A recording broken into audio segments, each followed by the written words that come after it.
बांट बांट कर 6 बना दी गई। तो किसी को ऋतुओं के नाम आते हैं, जिसको भी आते हैं बोले। चलो 3 ऋतुओं के नाम बताओ पूरे की जी।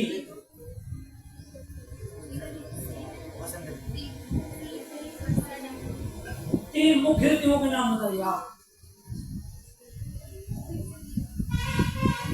ग्रीष्म ऋतु, वर्षा ऋतु, शीत ऋतु। बस 3 ऋतु है मुख्य। ठीक से बताया भाई, सही बताया। हाँ, तो आपने बहुत बढ़िया बताया है। 3 ऋतुएं होती कौन कौन सी होती हैं? ग्रीष्म, वर्षा, शीत ऋतु। ग्रीष्म ऋतु, वर्षा ऋतु, शीत ऋतु।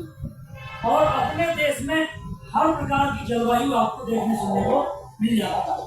अब आप चले जाइए इराक। सभी लोग जो पूछा जाए बताइए, यहाँ कोई परसेंटेज डिवीजन नहीं कराया जा रहा है, क्योंकि आप सहमत हैं। जैसे मोइन खान ने बहुत अच्छा बताया 3 ऋतुएं।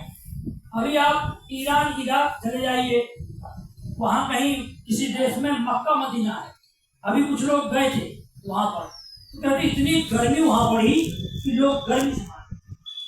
भारत में गर्मी से मरना बहुत कम हो पाता है, जब भी मरते बीमारियों से या तो एक्सीडेंट से मारते हैं, लेकिन मतलब जलवायु के कारण, वातावरण के कारण बहुत कम मरना होता है। या तो बाढ़ वगैरह में होता है, वो तो बहुत लंबा मामला हो जाता है। लेकिन जैसे सर्दी लग जाए या गर्मी लग जाए या वर्षा बहुत ज्यादा हो जाए, तो इससे मृत्यु का जो है मतलब डायरेक्टली संपर्क नहीं है। बाढ़ आना एक अलग बात है, लेकिन कुछ एक ऐसे देश हैं जहाँ इतनी गर्मी पड़ती, इतनी भयंकर गर्मी पड़ती है कि आप और हम जाएं तो फिर मुश्किल है। और कहीं कहीं इतनी ज्यादा ठंड पड़ती है कि आप और हम जाएं जैसे। तो लेकिन भारत एक ऐसा देश है जहाँ पर सभी ऋतुएं सम है और अनुकूल है, बहुत अच्छा देश है। तो इसलिए एक बार भारत माता की जय, भारत माता की जय। भारत का एक नाम आर्यावर्त भी है, भारत का एक नाम आर्यावर्त भी है, और भारत का एक नाम हिंदुस्तान भी है। क्या नाम है? हिंदुस्तान।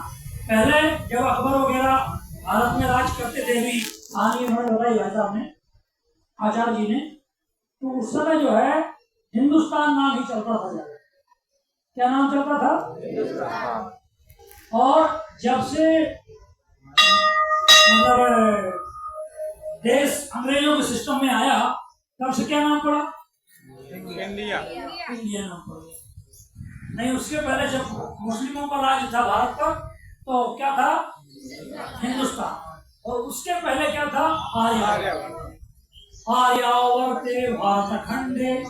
आप यदि संस्कृत के श्लोकों में सुना हो कभी तो ये नाम था। भारत में पहले राजपूतों का राज था। किसका राज था? क्षत्रियों का राज था। राजपूतों के बाद किसका राज हुआ? मुस्लिमों का। और मुस्लिमों के बाद किसका राज हुआ? अंग्रेजों को किस किस ने भगाया? सब नेताओं ने नहीं, हिंदुओं ने, मुस्लिमों ने, सिखों ने, नहीं ईसाइयों ने नहीं भगाया, ईसाई तो खुद थे।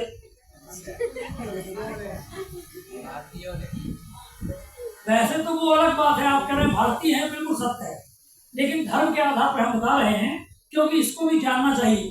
कई बार लोग जो है मुस्लिमों का विरोध करने लगते हैं, हिंदू लोग, मुसलमान लोग हिंदुओं का विरोध करते हैं। विचार करके देखा जाए, जब समुद्र मंथन हुआ था तो उसमें देवताओं ने और राक्षसों ने दोनों ने समुद्र मंथन किया था, तब जाके अमृत की प्राप्ति हुई थी, तब जाके रत्नों की प्राप्ति हुई थी।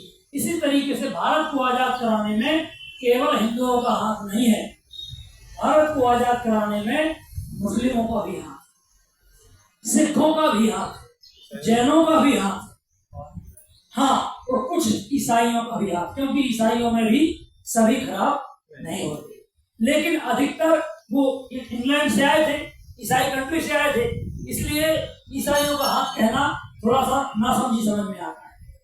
लेकिन उनके जो समझदार नेता थे, जो धर्मात्मा, दयालु, उन्होंने अपने भारत के गरीबों पर जब अत्याचार हो रहा था, अनाचार हो रहा था, गोलियों से मारे जा रहे थे, उस समय उन्होंने भी हम लोगों की मदद की है। पढ़े लिखे लोगों ने हम लोगों को बचाने का प्रयास किया। का भाई